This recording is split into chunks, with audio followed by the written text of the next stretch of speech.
अस्सलाम वालेकुम, my name is doctor Nimra Ahmed और आज हम पढ़ेंगे hypersensitivity type 4। It is also called cell mediated hypersensitivity. Why it is called cell mediated hypersensitivity? Because it is mediated by T cell. Immune system के बारे में पहले हम थोड़ी सी डिटेल देख लेते हैं कि इम्यून सिस्टम ये क्या है। बॉडी का डिफेंस सिस्टम है। जैसे ही एंटीजन बॉडी में अटैक करता है तो ये क्या करता है, बॉडी को प्रोटेक्शन प्रोवाइड करता है। किस तरह के? एंटीजन को किल करके और बॉडी सेल को प्रोटेक्ट करके। लेकिन जो हाइपर सेंसिटिव पेशेंट होते हैं उन पे क्या होता है कि इम्यून सिस्टम एग्जैजुरेट हो जाता है एंटीजन अटैक से। उस जब एग्जैजुरेट होता है तो वो क्या किस तरफ जाता है, डिस्ट्रक्शन वाले मैकेनिज्म की तरफ जाता है। तो उसकी वजह से क्या होता है, एंटीजन के साथ मिलकर ये बॉडी सेल को भी किल करना शुरू कर देते हैं। हाइपर सेंसिटिविटी की कितनी 4 टाइप्स है? 4 टाइप्स है जिनका निमोनिक है A B C and D. A mean जो टाइप 1 है वो ए से स्टार्ट होती है, जिसे कहते हैं anaphylactic and atopic type. Atopic कहते हैं एलर्जी को।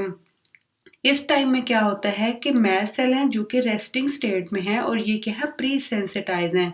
मीन इसके ऊपर आईजीई पहले से ही लगा हुआ है। जैसे ही एंटीजन आएगा तो ये क्या हो जाएंगे, रेस्टिंग से एक्टिव मैस्ट सेल में कन्वर्ट हो जाएंगे। इसका मतलब क्या है कि ये डीग्रेनुलेट होकर हिस्टामीन यानी कि मीडिएटर रिलीज करेंगे, जिसमें से एक मीडिएटर हिस्टामीन है। अब हिस्टामीन कहाँ पे जाके एक्ट करेगा? जहाँ जहाँ हिस्टामीन के रिसेप्टर है, लाइक ब्लड वेसल पे करेगा, वहां पे क्या करवाएगा, वेजोडाइलेशन और परमेबिलिटी। और उसकी वजह से क्या होगा, एडीमा होगा, रेडनेस, जिससे कि पेशेंट आप अर्टिकेरिया और एक्जिमा वाले पेशेंट में ये सिम्टम आती हैं। सेकंड, इसके जो रिसेप्टर होते हैं हिस्टामिन पे कहाँ होते हैं, ब्रोंकियल के अंदर, ब्रोंकियल ट्री के अंदर। वहां पे ये स्मूथ मसल के ऊपर एक्ट करते हैं, उनकी कंस्ट्रक्शन करवाते हैं और डायमीटर कम करवाते हैं, जिसकी वजह से क्या होता है, एयरवे नैरविंग लाइक एस्थमेटिक पेशेंट के अंदर। ये हमारी होगी टाइप 1। अब टाइप 2 में क्या होता है, जो कि बी से स्टार्ट होती है, मीन एंटीबॉडी मीडिएटेड या जिसे हम कहते हैं साइटोटॉक्सिक, ये टाइप है। इसमें क्या होता है, सेल सरफेस के ऊपर रिसेप्टर पहले से होते हैं जो कि फिक्स फॉर्म में होते हैं। इनके केस एंटीबॉडी बनती है। यहाँ पे जो एंटीबॉडी बनेगी वो कौन सी होगी, आईजीजी और समटाइम आईजीएम होती है। ठीक है। अब ये एंटीबॉडी जब बनेगी तो ये क्या करेगी, डिस्ट्रक्ट कर देगी इस सेल को। और इसकी टाइम में क्या क्या आता है, like hemolytic disease of newborn और ट्रांसफ्यूजन रिएक्शन। ठीक है। ट्रांसफ्यूजन रिएक्शन कब होता है, mostly ABO incompatibility. Haemolytic disease और न्यूबॉर्न लाइक आरएच पॉजिटिव है फीटस और मदर के आरएच नेगेटिव। तो ये ऑटोइम्यून डिजीज मोस्टली क्या होती हैं, एंटीबॉडी टाइप 2 एंड टाइप 3 में आती हैं। तो ये हमारा क्या है, आरबीसीज हैं।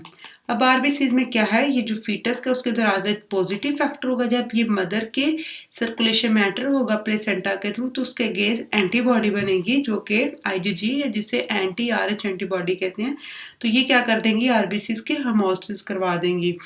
ये हमारी होगी टाइप 2। अब टाइप 3 में आते हैं। टाइप 3 क्या है, जिसे इम्यून कॉम्प्लेक्स कहते हैं, मीडिएटेड। इसमें क्या होता है कि एंटीजन फ्री फॉर्म में होता है और उसके अगेंस्ट क्या बनती है, एंटीबॉडी। ये भी एंटीजन एंटीबॉडी कम्प्लेक्स और टाइप 2 में भी एंटीजन एंटीबॉडी कम्प्लेक्स बना है। तो इसमें फ़र्क ये है कि जो टाइप 2 में टाइप 3 में एंटीजन एंटीबॉडी कम्प्लेक्स बना है वो क्या फ्री फॉर्म है और उस फ्री एंटीजन एंटीबॉडी कम्प्लेक्स को इम्यून कम्प्लेक्स कहते हैं। लेकिन जो सेल सरफेस पे बना है एंटीजन एंटीबॉडी कम्प्लेक्स वो क्या है, इम्यून कम्प्लेक्स उसे नहीं कहते। ठीक हो गया। अब ये नॉर्मली भी क्या होता है, बॉडी के अंदर इम्यून कम्प्लेक्स स्मॉल अमाउंट में सॉल्युबल बनते रहते हैं, जिसको फेगोसाइटोसिस के थ्रू क्या कर दिया जाता है, क्लियर कर दिया जाता है। लेकिन ये जो इम्यून कम्प्लेक्स होंगे ये क्या होंगे, लार्ज और इनसॉल्युबल, और ये फेगोसाइटोज नहीं कर पाएंगे मैक्रोफेज। तो ये क्या होना है, डिपॉजिट होना शुरू हो जाएंगे डिफरेंट कहाँ, ऑर्गन के, लाइक वेसल के अंदर वेस्कुलाइटिस करवाएंगे, किडनी के अंदर, और वहाँ पे ग्लोमेरुलोनेफ्राइटिस, स्किन के अंदर रैशेज, उसकी वजह से डिफरेंट डिजीज होती है। ज्वाइंट के अंदर आर्थराइटिस, तो रिमोटाइड आर्थराइटिस, रिएक्टिव आर्थराइटिस और एसएलई, ये वाली डिजीजेज आएंगी। अब टाइप 4 को देखते हैं, जिसे हम क्या कहते हैं, डिलेड आर सेल मीडिएटेड, क्योंकि ये टी सेल की वजह से होती है। अब हम इसका देखते हैं जो CD4 and CD8 T cell की वजह से है। अब जो टाइप 1 टू लेके टाइप 3 तक है जो टाइप, वो क्या है, एंटीबॉडी मीडिएटेड है, मीन इसमें एंटीबॉडी क्या होती है, रोल प्ले करती है, वो चाहे आईजीई हो या आईजीजी हो, यहाँ पे भी क्या होती है, आईजीजी होती है। लेकिन जो टाइप 4 है ये क्या है, सेल मीडिएटेड, मीन इसमें एंटीबॉडी का कोई रोल नहीं है, ये ह्यूमोरल नहीं बल्कि ये क्या सेलुलर, और इसमें कौन से होते हैं, T cell helper and cytotoxic. और दूसरा ये है कि जो टाइप 1 से टाइप 3 तक है ये कौन सी हाइपरसेंसिटिविटी है, इमीडिएट इसका रिएक्शन होता है। इमीडिएट का मतलब क्या है, इसमें एंटीजन एक्सपोजर के मतलब विद इन 24 आवर्स क्या हो जाता है, रिस्पॉन्स हो जाता है आफ्टर एंटीजन एक्सपोजर। और जो टाइप 4 है इसे डिलेड इसलिए कहते हैं कि इसमें कितना टाइम लगता है, 48 टू 72 आवर्स लगते हैं एंटीजन एक्सपोजर के बाद उसका इफेक्ट आने में। ठीक हो गया। अब हम पढ़ते हैं टाइप 4 हाइपरसेंसिटिविटी के की फीचर। की फीचर क्या है, ये 4 टाइप है और क्या है, डिलेड इसका रिएक्शन, मीन इसका कितने 48 टू 72 आवर्स के बाद होता है आफ्टर एंटीजन एक्सपोजर। और इसमें एंटीबॉडी का रोल नहीं है तो इसलिए ह्यूमरल इम्यूनिटी नहीं बल्कि ये सेलुलर इम्यूनिटी प्रोवाइड करता है because it is mediated by T cell, T lymphocyte. अब इसकी समरी हम देख लेते हैं कि जो इसमें CD4 हेल्पर टी सेल होते हैं और CD8 साइटोटॉक्सिक टी सेल होते हैं। अब ये दोनों क्या करते हैं, जिस टारगेट सेल पे एक्ट करते हैं उसको क्या करेंगे, डिस्ट्रॉय करेंगे या इन्फ्लेमेशन करवाते हैं उसके अंदर। CD4 कैसे करवाते हैं, साइटोकाइन से रिलीज करते हैं, वो साइटोकाइन मैक्रोफेज को बुलाते हैं और मैक्रोफेज आगे डिफरेंट साइटोकाइंस और रिएक्टिव ऑक्सीजन स्पीशीज रिलीज करके उस सेल को डिस्ट्रॉय करेंगे। लेकिन जो CD8 साइटोटॉक्सिक सेल है वो क्या करते हैं, डायरेक्ट इस टारगेट सेल के ऊपर लग के उसको डिस्ट्रॉय कर देते हैं। अब जो CD4 हेल्पर टी सेल की वजह से टाइप 4 हाइपरसेंसिटिविटी हो उसको क्या कहते हैं, डिलेड टाइड हाइपरसेंसिटिविटी, जो कि मोस्टली यूज होती है। और दूसरी जो CD8 की वजह से उसका क्या नाम है, डायरेक्ट सेल साइटोटॉक्सिसिटी। तो हम इन दोनों को बाबर अब आगे जाके पढ़ते हैं। सबसे पहले हम पढ़ते हैं टाइप 4 हाइपरसेंसिटिविटी जो कि CD4 टी सेल या जिसे डिलेड टाइप हाइपरसेंसिटिविटी कहते हैं। इसके 2 स्टेप होते हैं मैकेनिज्म। नंबर 1 सेंसिटाइजेशन फेज, जो कि जब प्राइमरी डोज आती है एंटीजन की, फर्स्ट डोज आती है तो उसके नतीजे में क्या होते हैं, सेंसिटाइज हो जाते हैं कौन, जो हेल्पर टी सेल है वो सेंसिटाइज हो जाएंगी। ये बिल्कुल उसी तरह जिस तरह टाइप 1 हाइपर सेंसिटिविटी है। और दूसरी फेज जिसमें इफेक्टर फेज है, जिसमें जब सेकंड डोज आती है जिसे शॉकिंग डोज कहते हैं, तो जो सेंसिटाइज टी हेल्पर सेल होते हैं उनका इफेक्ट आता है, क्या आता है, इन्फ्लेमेशन एंड टिश्यू डैमेज, ये वाला आना शुरू हो जाता है। अब हम इसकी एग्जांपल देख लेते हैं। ये बॉडी में एंटीजन अटैक हुआ है तो एंटीजन जो बॉडी में एंटर होता है तो वहाँ पे क्या होते हैं, एंटीजन प्रेजेंटिंग सेल। ये कार क्या है, एंटीजन प्रेजेंटिंग सेल। ये एंटीजन प्रेजेंटिंग सेल का क्या काम होता है कि इस एंटीजन को पिक एंड ड्रॉप करना। ये पिक करेंगे जहाँ से एंटीजन बॉडी में एंटर होगा और उनको जाके ड्रॉप कहाँ करेंगे, लिम्फ नोड जहाँ के अंदर क्या पड़े हुए हैं, टी सेल पड़े हुए हैं। ठीक है, ये हमारा क्या है, naive T cell. Naive T cell मैंने क्यों कहा है कि नाइव टी सेल का मतलब है कि थाइमस से टी सेल मिच्योर होंगे, उसके बाद मिच्योर होने के बाद ये लिम्फ नोड के अंदर आके स्टोर हो जाएंगे। ये मिच्योर तो है लेकिन अभी डिफ्रेंशिएट नहीं हुए। एंटीजन ये नाइव सेल की क्या होगी, mature but not yet encounter antigen, ये नाइव सेल की डेफिनेशन है। तो जब ये एंटीजन एक्सपोजर होगा तो ये क्या हो गया, आगे डिफ्रेंशिएट हो जाएंगे। अब यहाँ पे हमने जो एंटीजन है ये हमारा कौन सा है, ये एक्सोजीनियस है। एक्सोजीनियस एंटीजन हो तो उसकी वजह से जो MHC complex antigen presenting cell वो कौन सा होता है, MHC2 होता है। ठीक हो गया।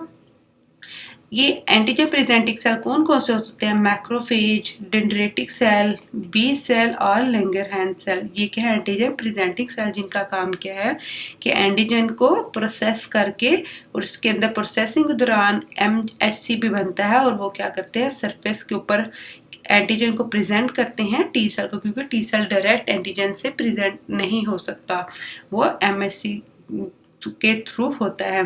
तो जब ये इसके पास प्रेजेंट होगा तो वो आगे डिफ्रेंशिएट होंगे किस किस में कन्वर्ट होंगे, टी हेल्पर 1 सेल में और टी हेल्पर 17 सेल में। अब टी हेल्पर ये कैसे पता चलेगा कि ये टी हेल्पर 1 में कन्वर्ट हो गया या टी हेल्पर 17 में, ये टी सेल जो नाइव टी सेल है। तो उसका क्या है, ये मैं यहाँ से रिमूव करती हूँ। कि अगर antigen presenting cell interleukin 12 release करेगा तो उसकी वजह से टी सेल किस में कन्वर्ट हो जाएंगे, हेल्पर 1 में।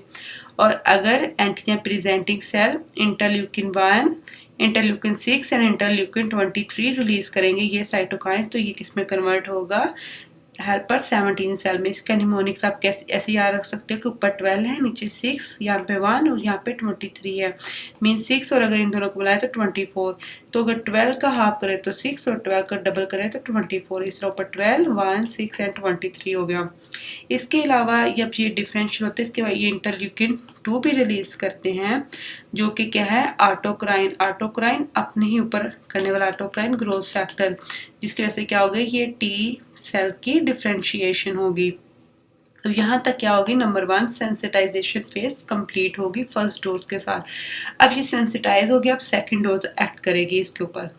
अब सेकंड डोज जब आएगी तो क्या होगा इसके नतीजे में, यहाँ पे हम हेल्पर 1 सेल का रिस्पॉन्स अब देखेंगे, उसके बाद जो हेल्पर 70 सेल उसका रिस्पॉन्स देखेंगे। अब जब सेकंड डोज आई है तो जो हेल्पर 1 सेल है इन्होंने क्या किया, इंटरफेरॉन गामा रिलीज किया। इंटरफेरॉन गामा याद रखिए कि इसका जो मेजर रोल है किसके ऊपर, मैक्रोफेज के ऊपर। अब ये मैक्रोफेज को क्या करेंगे, रेस्टिंग से किस में कन्वर्ट कर देंगे, एक्टिवेट कर देंगे, इसको एक्टिव स्टेज में कन्वर्ट कर देंगे। अब जब मैक्रोफेज एक्टिव होगा तो वो क्या रिलीज करेगा, साइटोकाइन। साइटोकाइन कौन से, TNF, interleukin 1 and interleukin 6। Interleukin 1 और इंटरल्यूकिन 6 हमने पीछे भी पढ़ा है, एंटीजन प्रेजेंटिंग सेल रिलीज करते हैं। तो इट्स मीन यहाँ पे मैक्रोफेज डुअल रोल एक्ट कर रहे हैं, dual role antigen presenting cell के तौर पे भी, और यहाँ पे क्योंकि यहाँ पे ये क्या इफेक्टर के तौर पे भी क्या कर रहे हैं, रोल प्ले कर रहे हैं। एक तो ये इसने क्या किया, TNF इंटरल्यूकिन 1 और इंटरल्यूकिन 6 रिलीज किया। दूसरा क्या ये रिलीज करेंगे, lysosomal enzyme and reactive oxygen species. Macrophage क्या करते हैं, फेगोसाइटोस करने की कोशिश करते हैं जो एंटीजन आते, लेकिन उससे नहीं कर पाते, तो इसके नतीजे में क्या करते हैं, वो साइटोकाइंस और ये वाले टॉक्सिक मटेरियल रिलीज करते हैं। अब ये क्या है, ये वाला है, ये क्या प्रो इन्फ्लेमेटरी साइटोकाइंस हैं, ठीक है। अब ये क्या करेंगे, जो एंडोथेलियम बैरियर उसके अंदर लीक प्रोड्यूस करेंगे, और यहाँ पे ये साइटोकाइंस लीक होने के बाद मोर immune cell, more tea cell, मोर मैक्रोफेज उस वाली साइड पे आएंगे, और उसकी वजह से क्या होगा, वहाँ पे एडीमा होगा, रेडनेस एंड फीवर होगा। दूसरा ये वाले हैं जो कि lysosomal enzyme and reactive oxygen species वो डायरेक्ट टिश्यू डैमेज करवाएंगे। तो इन शॉर्ट माइक्रोफेज क्या करेंगे, यहाँ पे क्या हो रहा है, जो हेल्पर 1 सेल रिस्पॉन्स है, macrophage activation, inflammation and tissue damage. अब यहाँ पे मैं जो कहा था एक्टिवेटेड मैक्रोफेज, इसका क्या मतलब है, उसका मतलब कि इसके अंदर ये चेंजेस आ जाती हैं। नंबर 1 उसकी फेगोसाइटोसिस वाली एबिलिटी इंक्रीज हो जाती है। नंबर 2 ये क्या करते हैं, जो साइटोकाइंस रिलीज करते हैं वो MSC2 का एक्सप्रेशन ज़्यादा कर देंगे। MSC2 का एक्सप्रेशन ज़्यादा होगा जो तो मोस्ट ज़्यादा से ज़्यादा एंटीजन टी सेल को क्या होगा, प्रेजेंट होंगे, तो टी सेल ज़्यादा से ज़्यादा डिफ्रेंशिएट होंगे, और वो ये पूरा साइकिल बाद में दोबारा क्या पॉजिटिव फीडबैक की तरफ चला जाएगा। इसी तरह TNF और इंटरल्यूकिन 2 ये फैक्टर जो कि हमने यहाँ पे पढ़ा है, यहाँ मैं मार्कर चेंज कर लेती हूँ ब्लैक, यहाँ पे ये वाला इफेक्टिव फैक्टर इसका रिस्पॉन्स भी बढ़ जाएगा, और ये वाला क्या एंटीजन प्रेजेंटिंग सेल वाला रिस्पॉन्स भी बढ़ जाएगा। अब जो TH17 सेल है वो क्या रिलीज करता है, सेकंड जब एंटीजन आता है तो ये इंटरल्यूकिन 17 और इंटरल्यूकिन 22 रिलीज करता है, और इसका काम क्या है, ये दो साइटोकाइंस न्यूट्रोफिल की क्या करवाते हैं, एंट्री करवाते हैं, और उसकी वजह से इन्फ्लेमेशन होती है और टिश्यू डैमेज होता है। ये हमारा हो गया CD4। अब इसकी एग्जाम्पल है, नंबर 1 पे इसकी एग्जाम्पल हम पढ़ते हैं, कॉन्टैक्ट डर्माटाइटिस। कॉन्टैक्ट का मतलब टचिंग, और उसकी वजह से डर्माटाइटिस मीन स्किन इन्फ्लेमेशन। अब इसकी एग्जाम्पल क्या, पॉइजन आइवी। पॉइजन आइवी कहते हैं उर्दू में इसको कहते हैं जहरीली बूटी। ये घरों में भी लगाते हैं और कफ सिरप में भी ये यूज़ होती है। कफ सिरप के ऊपर अक्सर इसके लीफ की शक्ल बनी होती है। और दूसरा इसमें आता है निकल एलर्जी। निकल एलर्जी जो कि ज्वेलरी होती है उसके अंदर, उसकी वजह से क्या होता है, यहाँ पे हम इसकी एग्जाम्पल ले लेते हैं। मीन ये मैंने पॉइजन आइवी का एक लीफ लिया है और यहाँ पे निकल की एक इयररिंग्स ली है। इनके अंदर स्पेसिफिक एंटीजन होते हैं, लाइक लीफ के अंदर यूरोशियोल और यहाँ पे निकल है। जब ये स्किन के अंदर एंटर होते हैं, ये स्किन की क्या एपिडर्मस है और ये क्या डर्मस है, ठीक है। जब ये एंटीजन एंटर होगा तो पीछे जो हमने पूरा मैकेनिज्म पढ़ा, एंटीजन प्रेजेंटिंग सेल आएंगे, वो टी सेल को डिफरेंशिएट करके TH1 सेल आएगा, रिस्पॉन्स होगा और उसकी वजह से क्या होगा, ये एवी की वजह से और ये एलर्जी की वजह से आप देख सकते हो जहाँ पे ये ब्रेसलेट है, ये रिंग है या ये, तो इसकी वजह से क्या होगा, tissue damage, inflammation and oedema, और उसकी वजह से redness, itching, raise temperature, vesicular eruption, ये वाले इस पेशेंट में सिम्टम आएंगे। दूसरी इसकी टाइप क्या है, ग्रैनुलोमेटस डिजीज। जितनी भी ग्रैनुलोमेटस डिजीज, ग्रैनुलोमेटस वो डिजीज जिसमें ग्रैनुलोमा बनता है। लाइक हम इसकी एक एग्जांपल ले लेते हैं, टीबी। तो टीबी के लंग्स के अंदर जब ये माइकोबैक्टीरियम ट्यूबरकुलोसिस बेसिलस आता है तो उसके नतीजे में क्या होता है, एंटीजन जब एंटर होगा तो एंटीजन प्रेजेंटिंग सेल आएंगे, वो TH1 रिस्पॉन्स होगा तो मैक्रोफेज आते हैं। अब मैक्रोफेज इसको फेगोसाइटोज करने की कोशिश करेंगे, वो नहीं, वो ज़्यादा से ज़्यादा मैक्रोफेज इसके गिर आएंगे। अब जब ये नहीं कर पाएंगे तो वो क्या करेंगे, मॉर्फोलॉजिकली ट्रांसफॉर्म हो जाएंगे किसमें, एपिथेलियम लाइक सेल में, जिसे एपिथेलॉइड कहते हैं, जिसका क्या नाम है, एपिथेलॉइड, मॉर्फोलॉजिकल चेंज होके। तो ये आप देख रहे हो ये क्या है, मैक्रोफेज, और ये आगे से इनकी मॉर्फोलॉजिकल ट्रांसफॉर्मेशन हुई है, ये एपिथेलॉइड सेल इसको सराउंड कर रहे हैं। अब यहाँ से और साइटोकाइन रिलीज होंगे, वो क्या करेंगे, टी सेल और ज्यादा इसके गिर्द एग्रीगेट होंगे। तो ये एपिथेलॉइड सेल और कॉलर और लिम्फोसाइट ये सारे मिलके क्या बनाते हैं, इसको हम कहते हैं ग्रैनुलोमा। ठीक है, और इसकी वजह से जो इन्फ्लेमेशन होगी उसे क्या कहते हैं, ग्रैनुलोमेटस इन्फ्लेमेशन। जिन डिजीज में ये होता है उसे ग्रैनुलोमेटस डिजीज कहते हैं। अब ये कौन कौन सी डिजीज है जिसमें हम देख लेते हैं, नंबर 1 पे ट्यूबरकुलोसिस में हम देख रहे हैं यहाँ पे ये कैविटी बनी हुई है और यहाँ पे एक्सरे पे एक आपको ये ओपैक एरिया नजर आ रहा है। नंबर 2 पे सार्कोइडोसिस जिसमें ये सिस्टेमिक है, जिसमें अब मैं यहाँ पे ये स्किन पे आपको वेजिकुलर इरप्शन नजर आ रही है। नंबर 3 पे लेप्रोसिस जिसमें डिफॉर्म फेस नजर आ रहा है। ये हमारी होगी टाइप 2। अब यहाँ पे जो टाइप 4 हाइपरसेंसिटिव ना सिर्फ डिजीज बल्कि हम डायग्नोस्टिकली भी इसको यूज करते हैं। कहाँ यूज करते हैं, जैसे कि टीबी के लिए हम स्किन टेस्ट करते हैं, जैसे ट्यूबरकुलिन स्किन टेस्ट या पीपीडी प्योरीफाइड प्रोटीन डेरिवेट। इसमें ये प्रोटीन वो होती है जिसके अंदर क्या होता है, जो ट्यूबरकुलस बेसिलस का एंटीजन होता है। हम ये क्या करते हैं, ये जब स्किन के अंदर इंट्राडर्मल इंजेक्ट करते हैं तो क्या होता है, उसके एंटीजन प्रेजेंटिंग सेल आएंगे, टी सेल और TH1 रिस्पॉन्स होगा। तो ये हम क्योंकि पेशेंट पहले से प्री सेंसिटाइज होगा, उसके अंदर क्या प्री सेंसिटाइज, जैसे हम सेकेंड डोज एंटर करेंगे तो पूरा रिएक्शन होगा, यहाँ पे क्या हो जाएगी, इंड्यूरेशन हो जाएगी, जिससे कहते हैं थिकनेस एंड हार्डनेस स्किन की। अब इसको हम देखते हैं पीपीडी टेस्ट पार्टी ट्यूबरकुलोसिस, जिसमें हमने ये देखा इंजेक्शन लगाया, इसके बाद इंड्यूरेशन होगी जिसको हम मिलीमीटर में मेजर कर रहे हैं। नंबर 2 पे पैच टेस्ट हम करते हैं। पैच टेस्ट में क्या होता है, हम डिफरेंट पैच लगाते हैं जिसमें डिफरेंट हम एलर्जन एंटर करते हैं, जिसमें हम देख लेते हैं किस किस चीज को एलर्जी है। नंबर 3 पे कैंडिडा स्किन टेस्ट, जिसमें हम क्या करते हैं, कैंडिडा का एंटीजन एंटर करते हैं, वहां पे क्या इन्फ्लेमेशन आ जाती है उस एरिया पे। अब टाइप 2 है जिसमें टाइप 4 हाइपरसेंसिटिविटी की कौन सी आती है, CD8 टी सेल, या जिसे टी सेल मीडिएटेड साइटोलाइसिस कहते हैं। अब ये सेल है जिसके अंदर क्या है, एंटीजन है। मेन इसमें क्या है, एंडोजीनियस एंटीजन है। एंडोजीनियस एंटीजन है और इसकी वजह से ये प्रोसेस करेगा और एंटीजन को सरफेस पे एक्सप्रेस करेगा, किसके साथ, MHC। यहाँ पे MHC होगा 1, क्योंकि ये रूल ऑफ 8 से याद होगा कि 8 × 1 = 8 एंड 4 × 2 = 8। मीन जो CD4 है वो MHC2 करते हैं और जो CD8 है वो MHC1 एक्सप्रेस करते हैं। अब ये एंटीजन प्रेजेंट होगा तो अब टी सेल आएंगे, कौन से, CD8 टी सेल, वो क्या करेंगे, रिलीज करेंगे टॉक्सिक मटेरियल लाइक परफोरिन और ग्रेनुलोजाइम। ये क्या कर देंगे, इस सेल को क्या कर देंगे, डिस्ट्रॉय कर देंगे। और ये सेल कौन से होंगे, वायरली इन्फेक्टेड होंगे एंड ट्यूमर सेल। और इसके अलावा और कौन से सेल होते हैं, जैसे कि पेनक्रियाज के ऊपर करेंगे, डिस्ट्रॉय करेंगे तो टाइप 1 डायबिटीज मेलाइटिस होगी, और थायराइड के ऊपर तो हैशिमोटो थायराइडाइटिस, और इसके अलावा ग्राफ्ट वर्सेस होस्ट डिजीज में जिसमें हम ग्राफ्ट डालते हैं और उसकी वजह से वो वाला रिएक्शन होकर वो ग्राफ्ट रिजेक्ट हो जाता है। तो 4 T's क्या होते हैं टाइप 4 हाइपरसेंसिटिव में, main T for T cell, T for transplant rejection, T for TB skin test and T for touching यानी कॉन्टैक्ट डर्माटाइटिस। तो टाइप 4 हाइपर सेंसिटिविटी की समरी क्या हुई कि टी सेल जो कि CD4 हो सकते हैं या CD8 वो आगे क्या करते हैं tissue inflammation and tissue damage और इसको हम डायग्नोस्टिकली भी यूज़ कर सकते हैं। Thank you so much.